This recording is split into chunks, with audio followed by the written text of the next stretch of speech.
أعوذ بالله من الشيطان الرجيم. بسم الله الرحمن الرحيم. إن الحمد لله نحمده ونستعينه. من يهد الله فلا مضل له ومن يضلل فلا هادي له. أشهد أن لا إله إلا الله وحده لا شريك له وأشهد أن محمدا عبده ورسوله. رب اشرح لي صدري ويسر لي أمري واحلل عقدة من لساني يفقهوا قولي. وبعد. Terima kasih kepada Ustaz Iman untuk email kita. Okey, alhamdulillah. Sidang jemaah yang dirahmati Allah sekalian, alhamdulillah kita panjatkan syukur Allah izinkan kita untuk bertemu. Ambo ni masa kecil-kecil dulu biasa dengar dalam sekolah Cican Nyabung kita sekolah tuan. Dia ada kalau suka kecil-kecil tu ada zone 1, zone 2. Zone kita kalau main suka lawan dia sekolah Gondermi, sekolah Banggu. Tu hak Cican Nyabung pula ni. Lama nak tak mari kot ni. Dan alhamdulillah hari ni siapa ke Masjid An-Nur ni, kita pun alhamdulillah respect lah. Orang kampung ni boleh buat masjid besar comel ni, alhamdulillah. Dan insya-Allah untuk kuliah kita pada malam ni dia ada kaitan juga dengan masjid. Ni make package dah. Ada masjid saja tapi tak ada jemaah, tak guna. Jadi dah ada masjid, kita bersyukur ke hadirat Allah Subhanahu Wa Taala ada tempat untuk kita mari solat berjemaah. Dan bila cerita mengenai solat berjemaah mari ke masjid ni, tajuk yang ambo bawa ni kisah tapak kaki Bani Salamah. Kisah tapak kaki ni ada satu kumpulan ataupun Bani Salamah pada zaman Nabi ni. Dia memang duduk jauh sikit pada Masjid Nabawi. Lepas tu bila orang azan dia nak semaya, dia pun turun awal sebab nak jalan kaki ni. Lepas tu berikutan tu dia pun jumpa dengan Nabi nak pindah biar dia dekat sikit. Lepas tu Nabi tak benarkan. Atau ada ayat tu cerita pasal tapak kaki mereka. Dan bila kita bincang mengenai solat Jumaat, biasanya orang akan bawa lah cerita Bani Salamah. Tapi sebelum kita pergi lebih lanjut, okey, ambo nak cerita. Ambo ngajar UAE. Alhamdulillah kita ngajar UAE ni, kita ngajar subjek Al-Quran. UAE ni unik dia apa tahu? Universiti Islam Antarabangsa Malaysia. Universiti Islam. Bila Islam dia kena ada benda yang menunjukkan budak-budak mengaji UAE kena tahu Islam. Antarabangsa dia kena ada benda. Contoh antarabangsa ni kena ngaji bahasa Arab, ngaji bahasa Inggeris, pengantar bahasa Inggeris. Islam ni antara satu subjek yang menunjukkan dia ni Islam adalah Al-Quran. Jadi ambo mengajar UAE tahun 2000, start di November tahun 2000 sampai ni subjek ambo antara hak utama Quran. Jadi mana-mana budak seluruh dunia, budak Malaysia ke budak international ke luar negara mari kena ambil kelas Quran. Lepas tu takdir Tuhan masa baru masuk hijrah tahun 2000, lepas ke 2004, 2005 lah gitulah. Masuklah kelas ambo, ada seorang budak nama dia Ali. Ali ni berasal daripada Chechnya. Lepas tu dia ni masuk kelas ambo, dia Quran tu ada 2 level, 2 tahap. Tahap 1, tahap 2. Dia lepas tahap 1 ngakak lah. Nak boleh kelepah tahap 1 tu masuk kelas tahap 2. Lepas tu bila masuk kelas pun kita dapati dia ngaji tak berapa nak pandai lah. Tapi kita sabar. Dah dia ni ngaji ngakak, dalam kelas tu budak pandai lah ngaji. Ambo berkata, gini lah ni mu masuk kelas, mu dengar. Lepas tu habis kelas mu ikut aku bilik, mu baca dengan aku bilik. Dia pergilah. Dia masuk baca, kita sobat lebih sikit lah. Sebab dia mengaku. Satu hari terlepas mengaji dia kata, Ustaz terima kasih sebab apa mu sabar dengan aku, dia kata. Mu sabar nak ajar aku mengaji. Dia kata aku kelas sebelum ni dengan seorang ustaz tu backing. Dia kata pongo. Aku tak boleh mengaji nak marah. Tak boleh mengaji nak marah. Nuak lagu mana? Dia kata aku ni membesar dalam kerajaan atau penjajahan komunis, Chechnya. Dia kata aku tak mengaji ke apa. Mak ayah aku tak ada. Mak ayah aku cuma boleh ajar aku Fatihah. Jadi Fatihah sekar woi. Masuk UAE ni mujur Quran. Patutnya ustaz-ustaz orang ada lama dengan Quran ni kena sabar. Dia kata dengan orang macam aku ni. Lepas tu ambo pun okey lah sabar. Akhir dia lepas level ni, dia kira habis apa syarat untuk dia kita kata dapat kelayakan untuk graduate daripada universiti. Lepas tu dia ni ambo perhati jumpa semua dalam masjid. Zuhur, asar kita ada masjid UAE besar.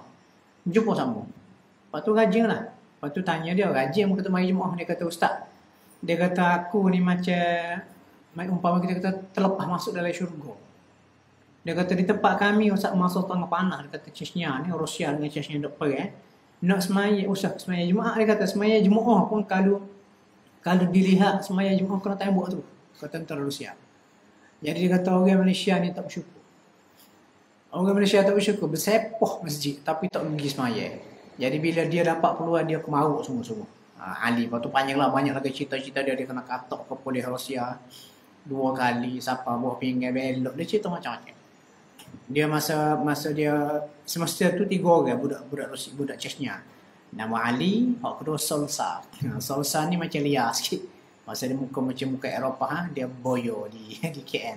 Lepas tu hak ketiga, hak ni sedih. Nama dia Rasul Jamakhnaf. Rasul Jamakhnaf ni dia sebab abang dia wakil kerajaan Chechnya lama. Lepas tu ingat masa tahun 2007 ke 2008 berlaku letupan serangan pejuang Chechnya kepada hak Rusia ni meletup kawasan stadium. Lepas tu Rusia pun ambil alih kerajaan Chechnya, tukar presiden Abdullah ni. Lepas tu Rusia kata mana-mana ada kaitan dengan kerajaan lama kita isytiharkan sebagai pengganah berlaku. Jadi dia pakai pasport Rusia, kena tarik.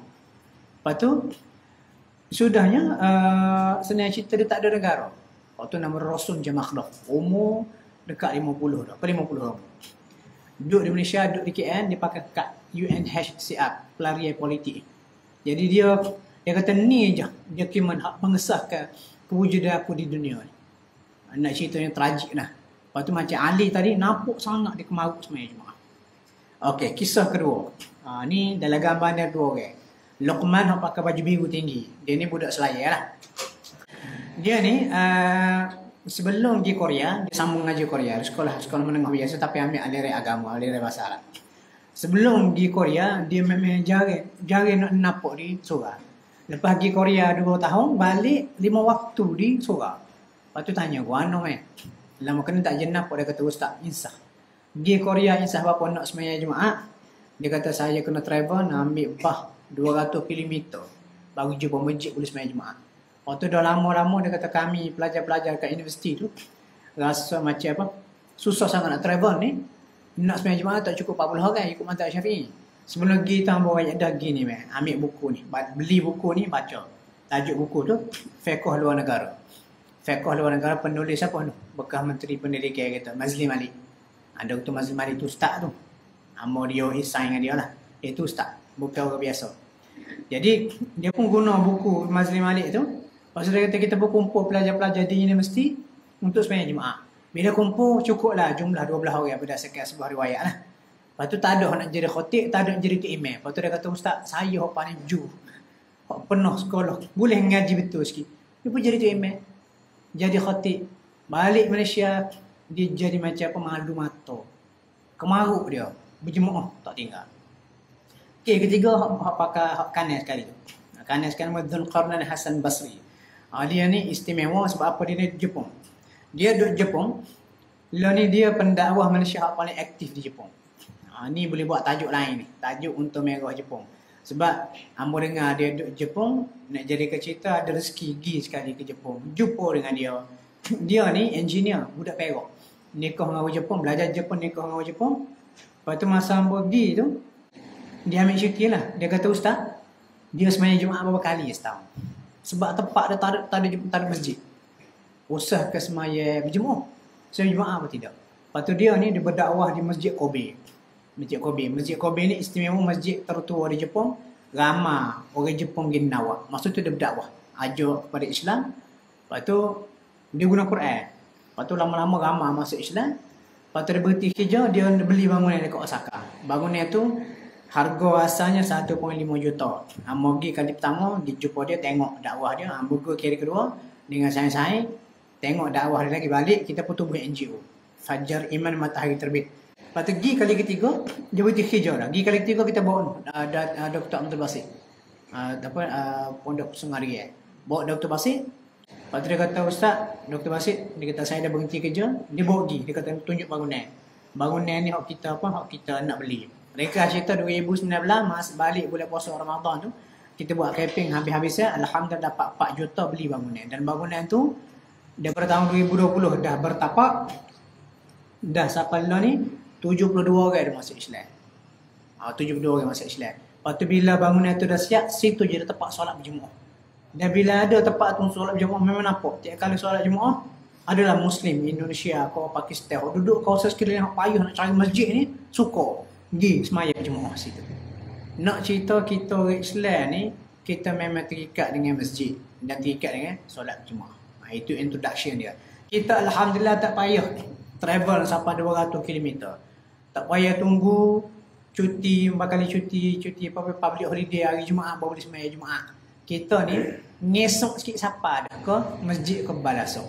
Rugi benar kalau kita ni nikmat ada depan mata tapi lapar kebuluran. Bakpo laih nampak letih lapar. Allah tak cukup makan. Makanan tak ada, ada makan duduk atas meja. Berapa tak pergi biar malah. Umpama gitu ni, masjid surah ada tapi kita tak pergi, rugi sangat. Alhamdulillah. Okey. Seterusnya, kita ambil slide ni banyak, ada 32, kita skip lah. Okey, cerita bumi ni dia menangis. Bumi langit menangis. Okey, cerita asalnya, ni dalam surah Ad-Dukhan. Fir'aun mati lemah. Hari dia mati lemah tu, Allah kata apa? فَمَا بَكَتْ عَلَيْهِمُ السَّمَاءُ وَالْأَرْضُ وَمَا كَانُوا مُنظَرِينَ. Langit bumi tak jerit, tak menangis pun atas kematian Fir'aun. Sebab ni makhluk Allah tak patut ditangisi, jahat terlaju. Lepas tu bila bicara ayat ni, ada ulama tafsir bawa huraian. Dia kata kalau bumi tak jerit, tak menangisi Fir'aun, langit tak menangisi Fir'aun, ada ke masa langit dan bumi menangisi seseorang? Jawab dia ada. Opposite. Rupanya kita ni setiap hari kita pijak atas muka bumi, ada tempat kita semayang. Ada tempat kita buat ibadat. Tempat kita semayang tu bumi duduk, tangga kita bumi suka. Oh kata suka aku dia ni. Mari semua ke surah semayang. Dia tempat dia, bucu tu contoh. Jadi bumi ingat. Langit pun suka juga sebab malaikat kata, oh dia ni tiap-tiap hari naik semua amalan dia. Naik kok pintu langit, naik kok pintu langit. Satu hari, bumi kata, tak ada dah dia ni. Aku tak perasan dia duduk atas aku. Langit pun tunggu-tunggu, tak ada amalan naik. Rupanya si fulan tu sudah meninggal dunia. Bumi kata, oh dia duduk dari aku dah. Lepas tu bumi ni umpama seolah-olah menangisi. Tak ada dah orang beribadat atas dia. Langit pun menangisi, tak ada dah amalan dia naik ke atas. Maksud bumi langit ni memang sentiasa memerhatikan kita. Lepas tu ada hadis. Satu hari Nabi baca, Yawma idin tuhaddithu akhbaraha. Pada hari itu bumi akan menceritakan khabar beritanya. Hamba baca tadi kan dari surah Al-Baqarah dari solat Maghrib. Lepas tu Nabi tanya, "Atadruna ma akhbarah?" Mu tahu tak apa khabar berita bumi? Sahabat kata tak tahu. Allah wa rasuluhu a'lam. Lepas tu katanya Nabi, khabar dia bersaksi atas semua hamba terhadap apa yang mereka lakukan atasnya. Lalu bumi pun berkata, oh hari sekian dibuat kau ni, hari sekian dibuat kau ni. Dan insya-Allah kita tuan-tuan nak mari surah berjemaah di masjid surah ni dah gezek je tempat kita berjemaah. Bumi tanggung kita, esok-esok bumi akan jadi saksi.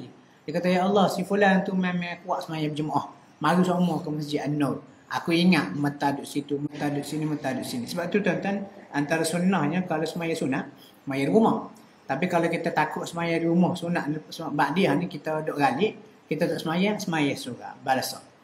Tapi kalau boleh bergalih tepat, biar banyak sikit. Jadi bumi kata, oh, mata duduk situ semayang, lepas tu duduk sini. Jadi banyak kelebihan dia. Okey, kita masuk tajuk kita.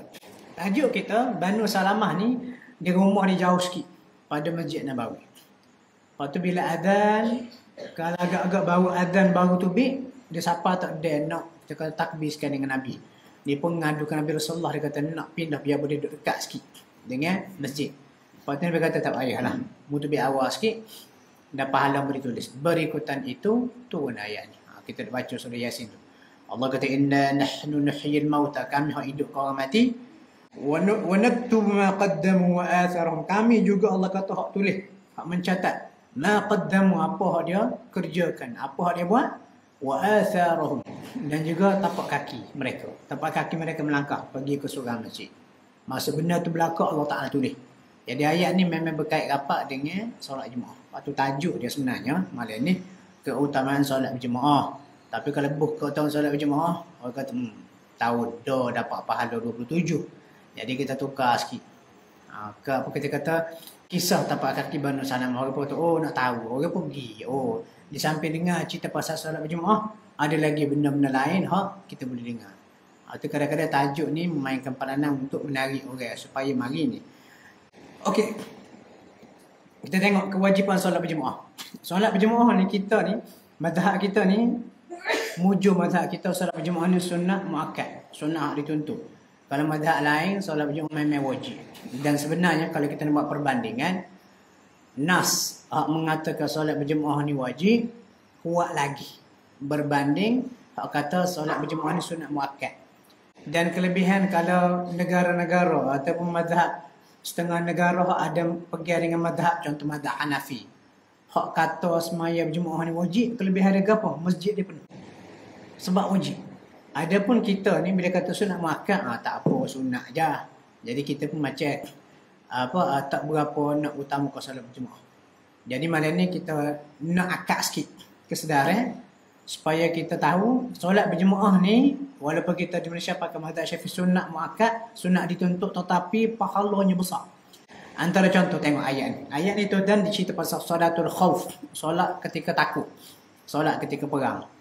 Dan kalau baca dari tafsir ayat ni tuan-tuan, ini antara ayat yang menggerakkan Khalid bin Al-Walid, sahabat Nabi, masuk Islam. Khalid bin Al-Walid ni dia tunggu tak masuk Islam. Sebab ayah dia Al-Walid bin Mughirah ni musuh ketak Nabi. Al-Walid bin Mughirah ni memang benci sungguh ke Nabi. Pasal dia pun benci juga ke Nabi. Lambat sikit masuk Islam. Tapi antara benda yang menyebabkan dia tertarik nak masuk Islam sebab dia tengok umat Islam ketika Hudaybiyah tahun ke-6 Hijri, Nabi nak masuk ke Mekah untuk buat umrah tu. Dia tengok orang Islam semaya tu susung comel, solat berjemaah walaupun ketika perang. Lepas tu berikutnya tu ayat ni. Ayat ni cerita pasal perang. Allah kata bila gini lah mudah kita amal bagi.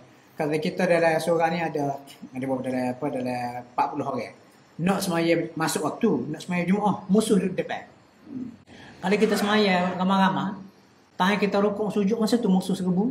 Jadi Allah Ta'ala turunkan ayat ni ajar. Okey, tangan perang ni bila mu nak solat berjemaah ada cara dia. Cara dia 40 orang bagi dua. Imam depan seorang, takbir sekali, Allahu Akbar, semaya ke semaya zuhur. Sebab musafir perang, zuhur jadi 2 rakaat contoh. Takbir Allahu Akbar. Lepas tu sama-sama start baca Fatihah. Lepas tu imam rukuk. Bila imam rukuk, 20 orang hak sah pertama rukuk, hak belakang jangan rukuk. Bawa sekali dia kata, bawa sekali golok senapai pistol, akak sekali. Lepas tu bila Nabi bangun untuk rakaat pertama, rakaat kedua, hak belakang baru sama. Hak depan ni habis di semaya sendiri. Jadi sepanjang masa umat Islam duk fokus kepada musuh depan. Gitulah. Dia kali kata solat ghaib, solat khauf ni ketika perang ni ada banyak teknik. Tapi itu antara satu caranya. Jadi ulama tafsir kata apa? Kalau ketika perang hak genting lagu tu pun Allah tu ayat suruh solat berjemaah ni, apatah lagi ketika aman sentosa. Macam Kih kata hak tadi tu. Kih amal kata student nama budak churchnya. Dia perang ni zaman ni. Nampak semaya kena tembak. Dia kata Rusia masa ni dahsyat. Dia kata pak saudara dia 2 orang. Rusia masuk, tentera Rusia masuk dalam rumah, bala, kata, tarik pak saudara dia 2 orang. Ikat dekat traktor luar, ikat, selimbuh minyak, cucuk api, bakar hidup-hidup. Kita di Malaysia tak ada siapa nak tembok begitu kalau kita semaya berjemaah. Tapi tak semaya. Waliyadzubillah. Okey, habis. Okey, kemudian ni pun hadis. Hadis ni pun penting juga. Ni cerita orang buta ni. Kita hak celak ni sekali tak mari berjemaah madu mata. Tengok. Abu Hurairah kata ada seorang lelaki buta, nama dia Abdullah ibn Ummi Maktum. Dia ni popular suhu lah. Dia temu dengan Nabi, dia kata Rasulullah, dia kata tak ada siapa yang boleh bawa aku ke masjid untuk solat berjemaah. Okey. Dia kata boleh ke tak kalau aku dapat kelonggaran, tak payah jemaah di masjid, semaya di rumah ya. Mula-mula Nabi benarkan dia. Lepas tu bila dia nak balik, Nabi bertanya. Dia kata hal tasma'un nida' bis salah. Mu dengar ke tidak lawangan adzan? Dia kata dengar. Nabi kata fa'ajib, maka sahuk. Sahuk di situ tu kalau baca hadis ni ulama berbicara. Sahuk ajib tu, sahuk jawab adzan. Ada kata jawab adzan. Kalau tak dimai semua jemaah pun jawab adzan tu. Allahu Akbar, Allahu Akbar, jawab. Allahu Akbar, Allahu Akbar. Tapi anda hamba baca tak boleh. Mu kena mari. Walaupun mu ni buta, mu kena mari. Lepas tu katanya dia ada panduan lah. Kata orang ikat tali daripada masjid ke rumah dia. Bila adzannya dia pergi tali tu, gok siapa ke masjid. Maksud tak ada excuse. Ada pandangan lain dia kata, mu tak boleh mari semaya jemaah, ajib jawab seruan adzan. Tapi hak ni macam pandangan ni macam tak berapa nak gagah sikit lah.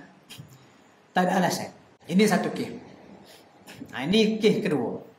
Nikah kedua nama dia Itban bin Malik. Hadis ni banyak sungguh topik perbincangan dia. Itban bin Malik ni dia sahabat Nabi, terlibat dalam perang Badar.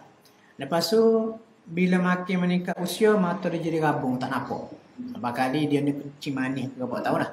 Masa pergi Badar, tebak pergi Badar, lepas tu mata dia jadi rabung, tak nampak. Lepas tu dia ni, tempat tinggal dia ni macam kata jauh sikit lah, terpisah sikit daripada Masjid Nabawi. Dan biasanya dia ni akan jadi tu imam tempat dia. Macam tu Masjid Nabawi ada sana kampung seberang. Lepas tu di tempat dia tu ada juga musalla, tempat sembahyang berjemaah. Lepas tu rumah dia ke tempat musalla tu jauh lah sikit. Lepas tu dia kata apa? Dia kata inni ankartu basari, dia kata mata aku tak nampak. Wa ana usalli liqaumi, aku ni tu imam kepada kaumku, kawasan ni. فإذا كانت الأمطار bila hujan lebat sikit, dia kata sal alwadi alladhi baini wa bainahu, dia kata lembah menghalang antara aku dengan musalla tempat aku semaya jadi tu imam kepada kaum aku tu, dia kata lecok, jadi nak pergi payah. Dia kata walam asati an ati masjidahum fa usalli lahum, aku tak nak pergi. Dia kata gini lah, Rasulullah kalau boleh mari ke rumah aku, lepas tu mu semaya di rumah aku, supaya bila hujan lebat aja orang tahu, oh ni lebat hujan ni, jadi musalla tempat tu imam kita tu biasa jadi tu imam, dia tak boleh mari sebab dia mata tak nampak, macam buta. Kita pergi ke rumah dia, macam masjid alternatif, masjid kedua lah, musalla kedua. Nabi kata sa'afadu insyaAllah, okay, aku pergi.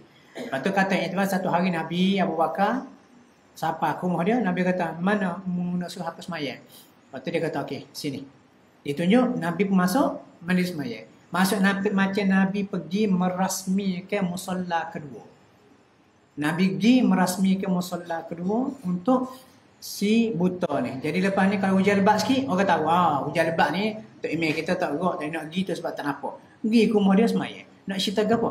Sepanjang masa kita umat Islam kena ada tempat untuk solat berjemaah.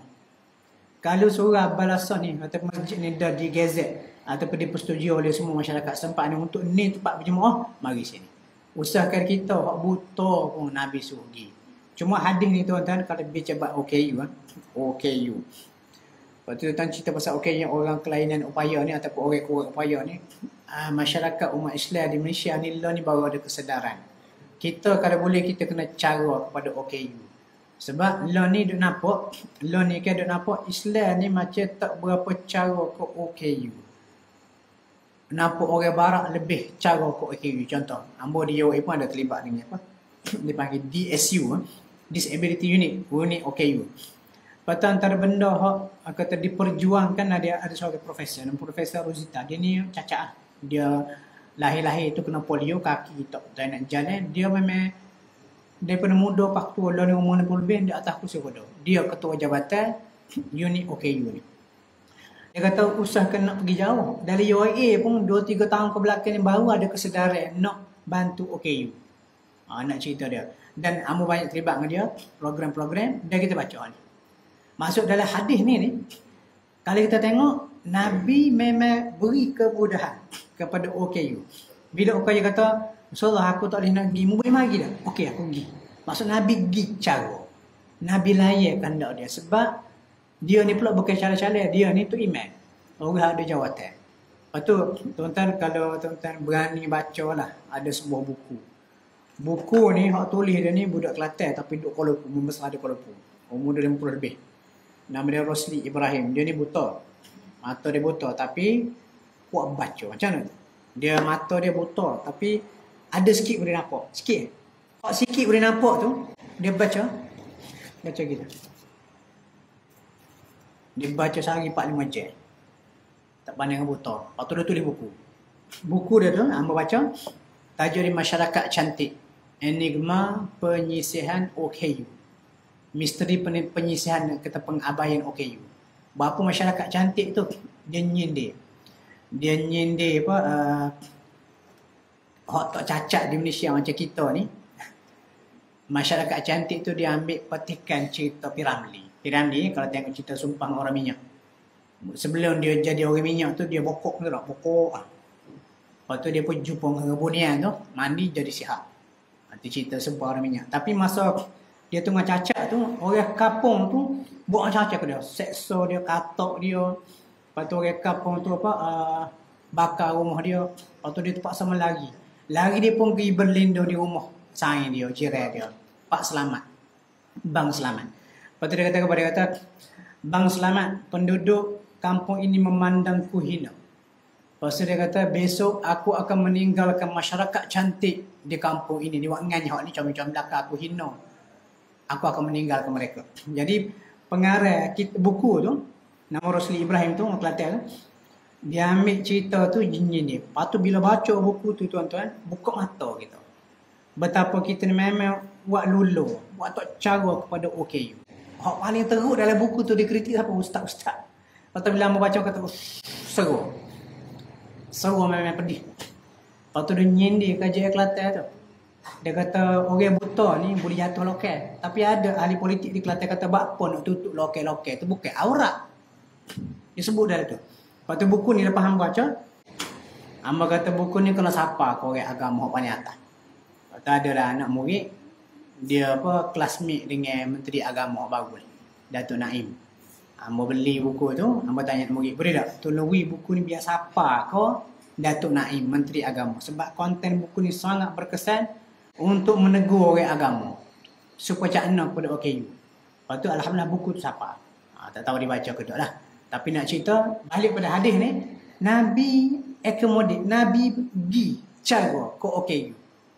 Jadi kalau kita lah ni, kalau kita tengok OKU, kita kena cara, kita kena bantu dia. Sebab kewujud dia tu adalah kewujud dia tu adalah ujian untuk kita. Allahualam. Okey, masih solat berjemaah. Ni cerita di UK tahun 2008. Penuh riuh lah di UK tu. Kalau kita di tempat kita buat lagu ni banyak kata tak habis. Cerita dia nama Khatri, Muhammad Khatri. Dia ni buta. Umur 17 tahun. Dia ni kuat semaya berjemaah.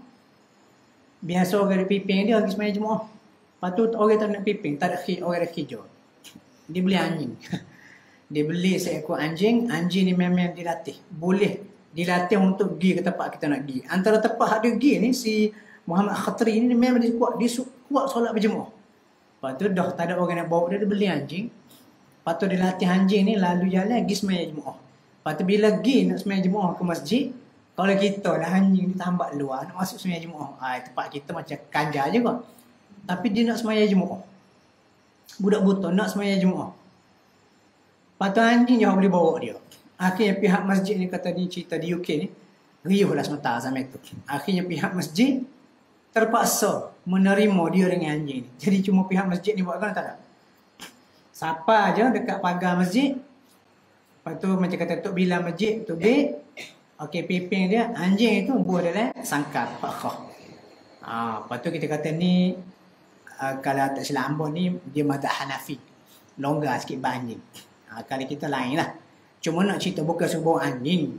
Nak buat anjing mari masjid surah awak apa mungkin kita boleh nampak. Kita boleh orang piping. Nak ceritanya, sungguhnya nak semaya jemaah di masjid. Siapa tahap tu. Kita ni khabar-khabar hak tak buta. Sihat segar bugar ni. Allahu Akbar. Tak boleh mari semaya jemaah di masjid. Rugi benar lah. Rugi benar. Okey. Kewajipan dan juga kelebihan. Tadi wajib lah. Ini cerita kelebihan pula. Solat berjemaah ni. Okey, ayat ni cerita Nabi Musa dan juga Firaun. Musa dengan Firaun ni. Firaun ni mula-mula dia suruh bunuh bayi Bani Israel. Lepas tu sampai satu tahap berhenti sebentar. Sebab apa? Dia ambil Musa jadi anak akak. Gedah lah. Lepas tu bila Nabi Musa keluar negara, dia lari, lepas tu dia balik semula. Lepas tu panah balik dah hubungan antara Musa dengan Firaun. Lepas tu Firaun pun marah, Firaun ancam nak bunuh. Nak igat nak bunuh Bani Israel. Lalu Bani Israel rasa takut lah. Tengah-tengah takut tu, Allah pun wahyukan kepada Nabi Musa. Cara nak hilangkan takut, sebelum ni bakal semaya jemaah. Bani Israel semaya jemaah di tempat-tempat tertentu. Dan lo ni panah dah. Firaun nak serang. Nak igat siapa jemaah. Tetap solat jemaah kena buat juga. Tapi buat di rumah. Ni. Allah kata, waja'alu buyutakum qiblah. Jadi ke rumahmu tu sebagai tempat semayang. Wa aqimus solat, semayang. Maksudnya takut setara mana pun, jemaah kena buat. Kalau tak boleh buat semayang jemaah di surau masjid, takut ancaman buat di rumah masing-masing. Tetapi ini dah pilihan kedua, ketiga. Jangan kita kata, walaupun tak pergi surau masjid, amu jemaah dengan anak bini di rumah. Tetapi itu dia jadi pilihan kedua, ketiga. masa sihat segar bugar tak ada ancaman, di masjid, di surau, jangan di rumah. Kecuali ada halangan-halangan macam itu COVID, itu tak apa lah. Okey, seterusnya kelebihan solat berjemaah. Allah ampunkan dosa. Kita tengok hadis ni. Nabi kata siapa berwuduk dengan sempurna, dia berjalan lagi ke tempat solat, semaya sekali ramai-ramai berjemaah dengan orang, Allah ampunkan dosa. Dah hadis sahih Muslim. Allah ampunkan dosa. Dosa kecil ni. Dosa kecil banyak kita buat, tanpa sedar kita buat dosa kecil. Kemudian seterusnya, ni orang tahu berlaku ni, 27. Hamba ni buat pun dengan anak-anak hamba. Kadang-kadang kita nak semaya jemaah di rumah ni. Lepas tu dia pun mayat dah. Dia kata, bagus semaya dah. Kita ada hal nak cepat. Nak buat tu PT. Seria, sini, 27 riyal. Nak orang nasa. Budak ni tahu dah nakal. Nak seria. Okey, tak apa, tak seria amal lah ni. Itu logik dia. Hadis lain pula tengok. Hadis ni lagi comel. Lagi terperinci. Cuma ada sedikit contradiction. Hadis kata 27. Hadis kata 25. Nabi kata pahala solat berjemaah ni melebihi 25 darjat. Seorang hak solat sendiri di rumah ataupun di kedai di pasar dia. Siapa berwuduk, Nabi kata, lalu mari ke masjid kerana nak semaya. Memang kita mari masjid nak semaya. Setiap langkah yang diambil akan mengangkat satu darjat. Naik selakoh naik darjat kita di sisi Tuhan. Hapus dosa. Masuk dalam masjid, semaya, malaikat akan sentiasa mendoakan. Malaikat kata, Allahumma ghafir lahu, Allahumma arhamhu, Allahumma ghafir lahu, Allahumma arhamhu. Malaikat doa. Macam kita lah ni, malaikat ada ni. Malaikat ada payung majlis ilmu, ada hadis. Malaikat doa kita. Lepas tu tuan-tuan dalam majlis ilmu ni, doa makbul. Majlis ilmu doa makbul. Contoh, jumpa apa-apa deh. Kata orang ceramah dia cerita pasal solat berjemaah, kelebihan solat jemaah. Kita jangan dengar saja. Doa. Ya Allah, aku ni macam liat sikit. Payuh sikit nak semaya berjemaah. Penceramah kata semaya jemaah dapat 27 pahala. Ya Allah, bantu aku biar kuat sikit. Bagi semangat aku untuk semaya berjemaah di surau masjid. Dan masa tu bila kita duduk majlis ilmu, kita berdoa, malaikat duk berhati, mereka kata amin. Balik semangat kita. Ini macam dalam majlis ilmu banyak kelebihan. Orang yang masa kecil tu, mula habah dia bawa sama pergi ke Pulau Melaka. Daripada kecil umur 5-6 tahun lagi. Siapa lepas SPM Tubik Kelantan. Ingat lagi masa kecil tu, kita pergi dengar Tok Guru ceramah pun. Pergi tidur, pergi main, budak-budak. Masa tu ingat lagi, Tok Guru kata biar. Anak-anak kita mari majlis ilmu, dia nak tidur ke, dia nak main ke, biar. Bapa dalam majlis ilmu ada malaikat. Malaikat doa sepanjang masa.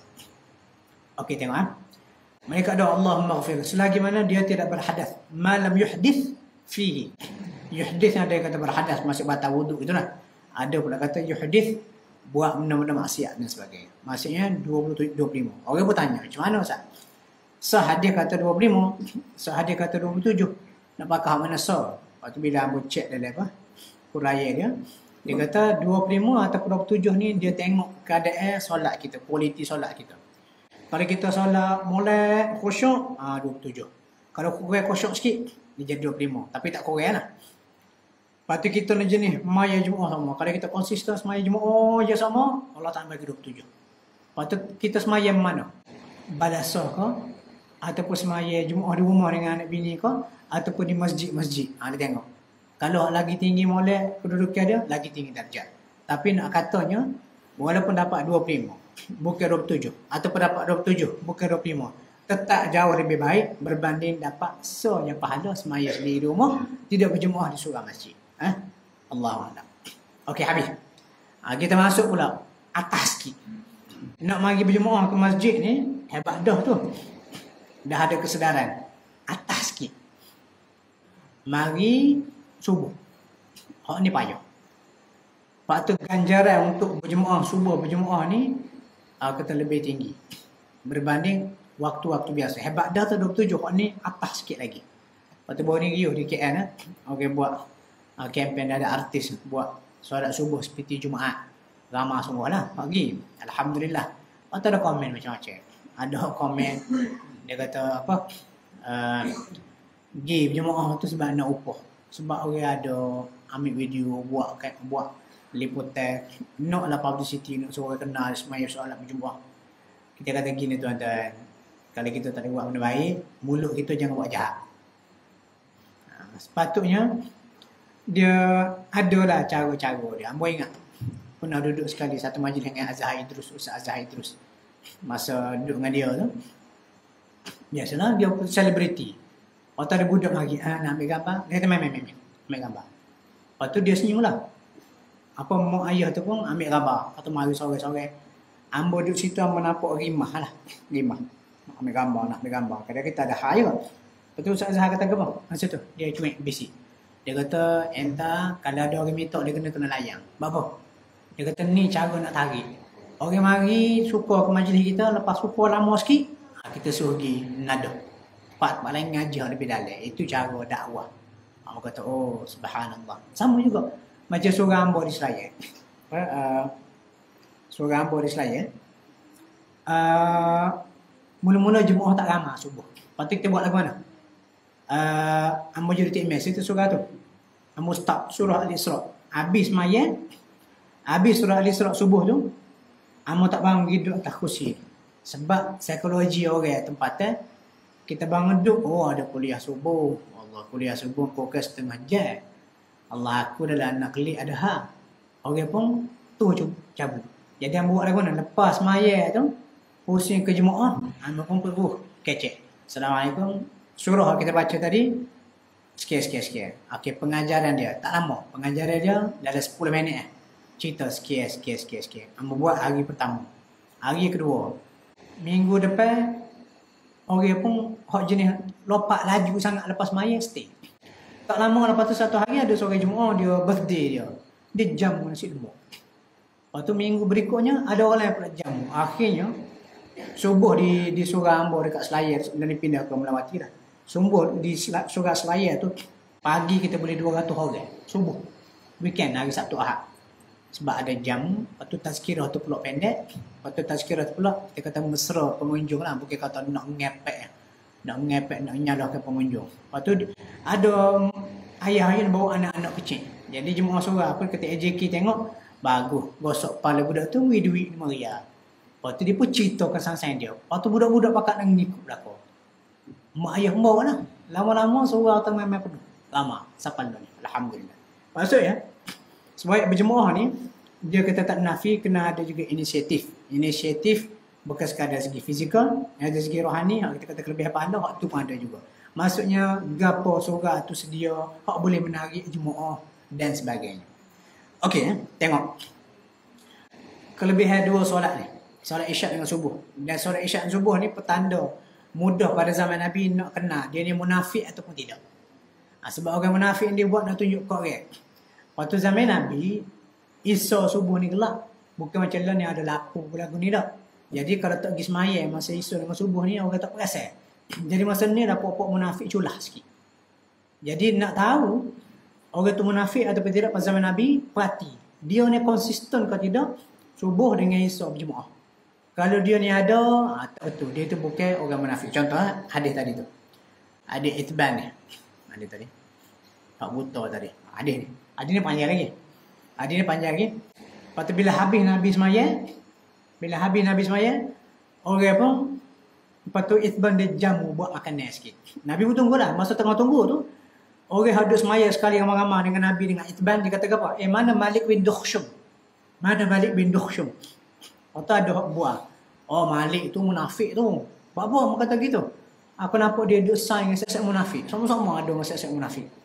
Lepas tu Nabi tegur, Nabi kata mu jangan dia celupang mulut. Dia mengaku, dia syahadah. Dia mengaku Allah dengan Rasulullah ni. Syahadah dia. Mu jangan cepat nak tuduh. Lepas tu rupanya Malik bin Dukhshum ni, buat apa orang tuduh dia sebagai munafik? Sebab dia ni dilihat banyak kali duduk dengan orang munafik. Lepas tu, adakah dia tu betul-betul munafik? Nabi nak wayak ke sahabat lain dia tu bukan munafik. Apabila geng-geng munafik Madinah tahun ke-9 Hijri, dia buat masjid Dhirar, dipanggil masjid untuk memecah belah umat Islam, geng-geng munafik. Antara orang yang Nabi suruh pergi bakar masjid, Malik bin Dukhshum dengan beberapa sahabat lain. Berapa Nabi dia, Nabi SAW nak tunjuk ke orang Madinah, untuk mengatakan Malik ni munafik, dia bukan munafik. Bahkan dia aku suruh pergi bakar masjid Dhirar. Tapi Malik bin Nukhshum ni tuan-tuan, orang tanya apa dia duduk sekali dengan munafik dakwah. Dia cuba nak tarik pokok munafik ni supaya sedar. Lepas tu tuan-tuan, zaman kita ni kita tak boleh nak kata dia tu tak semaya di balasot atau masjid subuh dengan esok dia tu munafik. Itu bukan hak kita. Cuma hak apa kita boleh buat, kita ajak dia. Cuma zaman Nabi nak cek munafik ataupun tidak, dua semaya ni tak ada.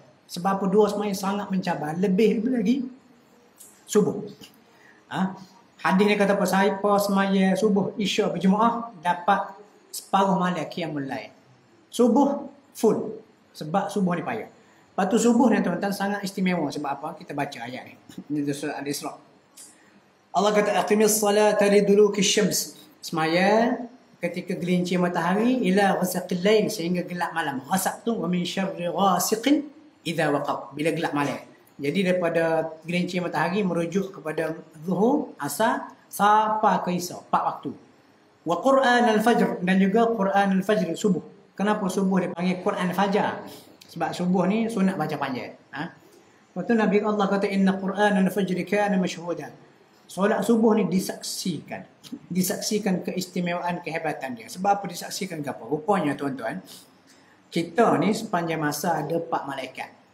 2 duduk kanan kiri, hak tulis amalan, nama dia Raqib bin Atid. Kita esok 8.25 ni.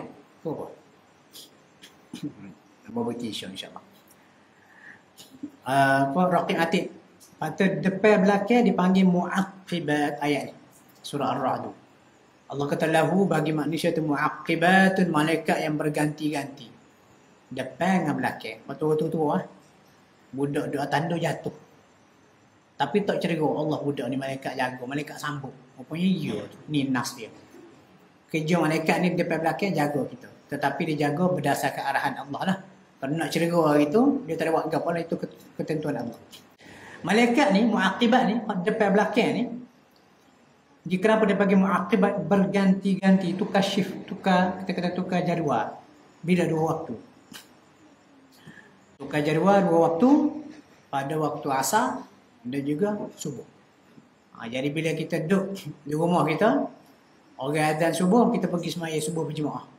Lepas tu lepas habis solat subuh berjemaah, malaikat ni pun naik jumpa dengan Tuhan, tukar shift dengan malaikat lain. Masa naik tu, Allah tanya, Allah tahu dah.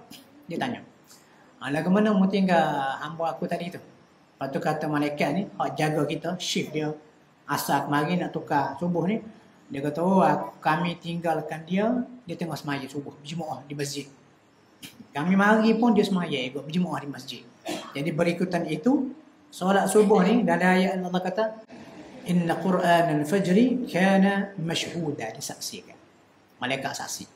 Esok-esok tuan-tuan, bila ngadak Tuhan, malaikat saksikan kita ni, Masya Allah. Banyaklah kelebihan. Lepas tu kadang-kadang kita sutuk, ada masalah.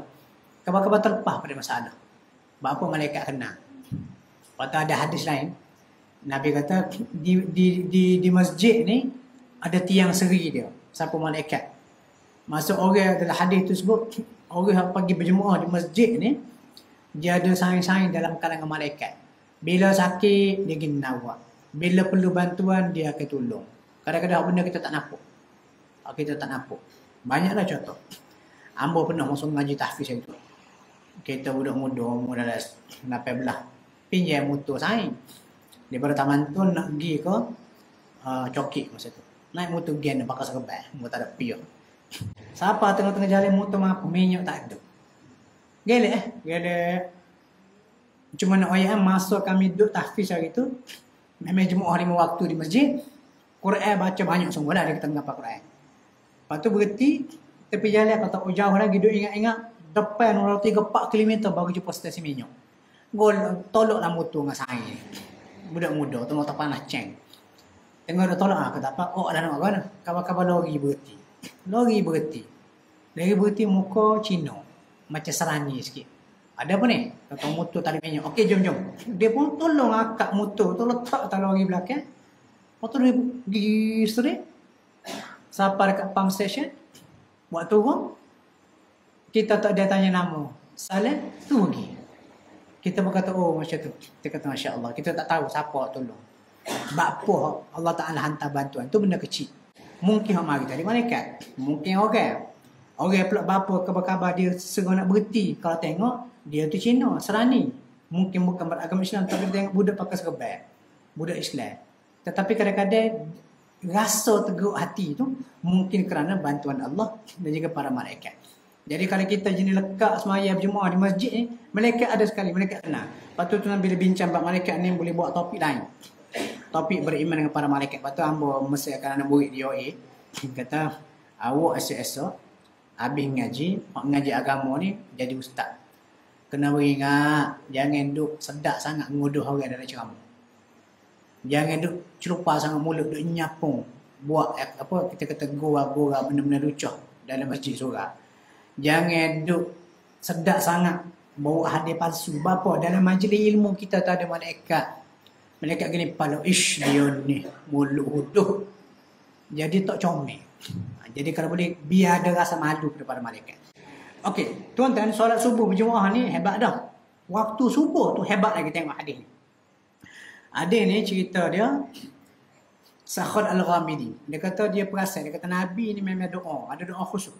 Allahumma barik li ummati fi bukuriha. Ya Allah beri keberkatan pada umatku di awal paginya. Lepas tu Nabi ni kalau utuh pasukan tentera kau buat apa Nabi akan buat di awal pagi. Dan Sakhar Al-Ghamidi ni dia memang peniaga. Dia ikut cara Nabi, dia buat urusan awal pagi. Dan dia antara sahabat Nabi yang hartanya banyak. Subuh dan banyak harta. Jadi apa ni? Kita mula hari dengan solat subuh berjemaah. Allah Ta'ala suka dah. Lepas tu, lepas subuh baca lagi doa keberkatan. Lepas tu doa ni tuan-tuan kita boleh buat ni. Mana kita ikut. Try. Allahumma barik lana. Jangan fima razaqtana. Tu nak makan mentah lagi. Allahumma barik lana. Fi bukurina. Boleh hafal sebentar. Fi bukurina. Ya Allah beri keberkatan pada awal pagi kami. Hamba sendiri tuan-tuan duk buat benda ni lama dah. Bertahun-tahun. Dan kita perasan dulu masa muda kita ni payah nak pergi jemaah di seorang masjid subuh. Yalah budak muda tidur, malam tu dia lewat. Lepas tu bila dah dapat kesedaran ni, kita jadi macam ketagih. Kita rasa, kita boleh nampak kehidupan kita ni sangat berbeza. Ketika muda tak jemaah subuh di masjid, di surau, dengan dah tua-tua ni kita subuh di masjid surau. Lepas tu subuh berjemaah di masjid surau ni tuan-tuan, tanpa sedar kita dapat kebaikan doa kunut. Kunut kita baca mazhab Syafi'i. Kunut tu hebat sebenarnya. Allahumma hadina fi man hadai. Ya Allah beri petunjuk pada kami sekali dengan orang yang membagi petunjuk. Sebab kita buat keputusan tiap-tiap hari. Kadang-kadang keputusan kita silap. Jadi pagi-pagi subuh, ya Allah beri petunjuk. Hari ni biar betul keputusan aku. Wa'afina fi man afai. Beri kesejahteraan. Lepas tu hujung tu, waqina syarra ma qadai. Jauhi kami daripada takdir-takdir buruk. Bila kita baca tu subuh. Kalau kita semaya sendiri di rumah, kita baca sore lah. Kalau kita semaya berjemaah di subuh, di masjid, tu imam baca. Tu imam bakal dia orang baik. Lepas tu sebelah kita mungkin orang soleh. Kita tak tahu. Tu imam baca, waqina bi rahmatika syarra ma qadai. Jauhilah kami dengan rahmatmu daripada takdir-takdir buruk hari ni. Tu imam baca, sayang kita sebelum tak kabarin wali Allah. Amin. Kita pun amin. Hari tu insya-Allah hari kita molek. Nak kata kelebihan subuh ni banyaklah. Allah alam. Jadi tuan-tuan, dah masuk Isya. Ujung sikit ni, solat jemaah tetap semaya langsung. Jadi hamba percaya orang kampung ni insya-Allah jaga berlaku solat ni. Tetapi cerita orang tak semaya ni sangat berleluasa. Anak hamba ngaji di universiti. Dia kadang-kadang tubik dengan sains dia pergi travel. Dia kata 30 orang tubik. Ambil berapa buah kereta. Hak tak semaya dia kata hak semaya 30, hak semaya 5 orang. Ni lagi berat. Dan bahaya tuan-tuan kalau tak semaya hamba takut jadi lagu ni. Allah kata apa? Kemudian mereka para nabi itu diganti oleh keturunan yang mencuaikan solat, pati ikut nafsu. Bila tak semaya ni dia tak ada dah benda boleh mengingatkan dia tentang baik buruk dosa pahala. Kalau kita semaya at least air semaya tersejuk lagi basuh kan. Semaya sujud, tubik pada barasah surah, ada orang nak buat jahat. Malu juga seolah muka aku basuh lagi dengan wuduk air semaya tadi nak buat jahat dah. Jadi kau ada rasa malu. Insya-Allah. Jadi tuan-tuan, merasa cukup lah untuk malam ni. Lepas tu hak lain tu just tambah hamba bagi dah PDF ni ke Foto email kita Ustaz Aiman. Nanti share lah dengan jemaah. Share banyak. Supaya orang baca, orang ada kesedaran nak mari semaya jemaah di surau masjid. Banyak kelebihan. Banyak kelebihan. Okey, penutup, mana pun kita berada, jaga solat jemaah. Dia ada tenaga dalam orang beriman. Pernah masa duduk di surau Selayar tu, ada mari satu keluarga ni buat solat hajat. Bapa solat hajat. Dia kata sebab anak dia ni nak pindah pergi kerja di luar negara ataupun di suatu tempat, mungkin orang suatu tempat. Jadi nak doa selamat lah. Hak mari tu budak muda lah. Abang, hak adik besok dah mari surau. Hak abang tu jangan nampak surau. Jadi kita buat sembahyang hajat. Lepas sembahyang hajat, abang bagi tazkirah sikit. Abang kata apa? Abang kata bila pergi tempat baru, tak kira kita duduk di Cican Nyabung, kerja di Johor ke, kerja di Selangor ke. Bila pergi tempat baru, mula-mula sekali yang berkata cari masjid surau terdekat dengan rumah tempat tinggal. Sebab apa? Di surau masjid tu dah tempat orang baik-baik, orang soleh, orang boleh kita percaya. Kalau kita jumpa saing di pada bola, dia kata dia boleh tolong, mana tahu dia nipu, dia tak semayang. Tapi kalau kita pergi ke surau masjid Balasah, siapa-siapa tu kita tahu dia ni orang baik-baik belakang. Hamba kata, awak bila sampai tempat baru, sebab kita tahu dia duduk rumah belakang tu dengan surau, tak mari ke surau masjid. Adik dia mari. Jadi kita nak tegur dia lah. Pergi tempat baru, mula-mula sekali, jumpa rumah sewa, cari masjid. Duduk saing dengan orang masjid. Sebab apa orang masjid ni, saing-saing dia bukan orang biasa, para malaikat macam hadis Nabi tadi. Mudah untuk kita kata nak dapat bantuan dan sebagainya. Jadi tuan-tuan, cukup untuk malam ni apa yang baik pada Allah Subhanahu Wa Taala, apa yang buruk pada kelemahan diri hamba sendiri. Semoga sedikit perkongsian pada malam ni dapatlah menaikkan semangat kita untuk insya-Allah konsisten istiqamah mari berjemaah. Masjid Comedah ni, kalau kita boleh tengok malaikat tunggu tiap hari siapa dah mari jemaah, malaikat doakan kita. Insya-Allah. Assalamualaikum warahmatullahi wabarakatuh.